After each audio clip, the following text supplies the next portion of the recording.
हिंदुस्तान की पॉलिटिक्स में मान लीजिए ये कमरा है, इसमें 1000 लोग बैठे हैं। 1000 लोग में से आप यहां पे 20 लोगों को हेडफोन दे दीजिए और माइक्रोफोन दे दीजिए, और वो 20 लोग 24 घंटा चर्चा कर रहे हैं, और 990 लोग यहां बैठे हुए हैं। उनकी ना कोई बात सुनता है, ना उनके पास लाउड स्पीकर, ना उनके पास माइक्रोफोन, हेडफोन। वो देखते रह जाते हैं, और जब भी कोई 90% की बात करता है तो वो नॉन सीरियस हो जाता है।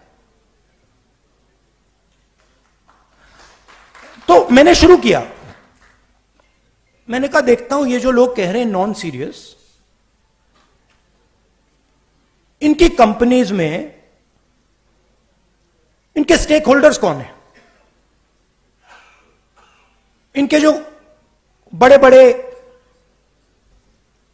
पत्रकार हैं, जो एंकर्स हैं, मैंने इनके नाम निकालने शुरू किए। 95% का इनमें एक है ही नहीं,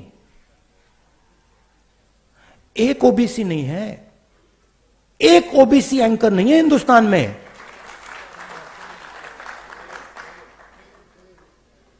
एक ओबीसी एंकर नहीं है, एक दलित एंकर नहीं है, एक आदिवासी एंकर नहीं है। सारी की सारी कंपनियों के लिस्ट में 90% से एक मालिक है ही नहीं। तो लाउडस्पीकर आपके हाथ में ही नहीं है, और अगर लाउडस्पीकर आपके हाथ में नहीं है तो जो भी आप बोलोगे वो नॉन सीरियस।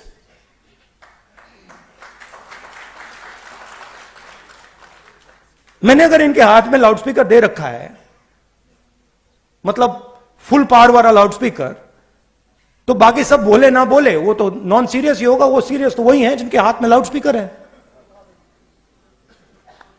तो मीडिया में आपका कोई नहीं, और मीडिया को किसका पैसा जाता है? जीएसटी का पैसा जाता है, सरकारें पैसा देती हैं।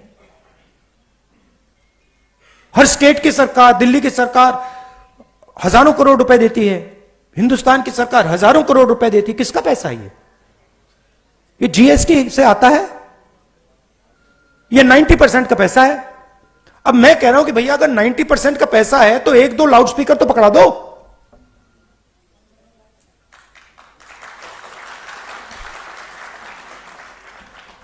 उसके बाद मैंने कहा ठीक है, मीडिया में कोई नहीं तो जुडिशरी को देखते हैं। 650 हाई कोर्ट जजेस हैं, 90% आबादी के पास 650 में से 100, और वो भी छोटे छोटे। और जब तक आप सुप्रीम कोर्ट में पहुंचोगे खत्म। चलिए बड़ी बड़ी कंपनियों को देखते हैं। 200 सबसे बड़ी कंपनियां हिंदुस्तान में, उनके मालिकों की लिस्ट निकालो। 16 लाख करोड़ रुपए, 16 लाख करोड़ रुपए उन 200 में से 25 लोगों को नरेंद्र मोदी ने दिया है। 16 लाख करोड़ रुपया, मतलब अगर आप 25 बार किसान कर्जा माफ करो, हिंदुस्तान का किसान का कर्जा 25 बार माफ करो, उतना पैसा नरेंद्र मोदी ने 25 लोगों को दिया है। 200 में से एक ओबीसी नहीं, एक दलित नहीं, एक आदिवासी नहीं। उनकी सीनियर मैनेजमेंट में एक दलित नहीं, एक आदिवासी नहीं, एक ओबीसी नहीं। तो जहां भी देखो, मीडिया में देखो, प्राइवेट अस्पतालों को देखो, बड़ी बड़ी कंपनियों को देखो, जुडिशियल सिस्टम को देखो, जहां भी देखो कोई है ही नहीं वहां पे।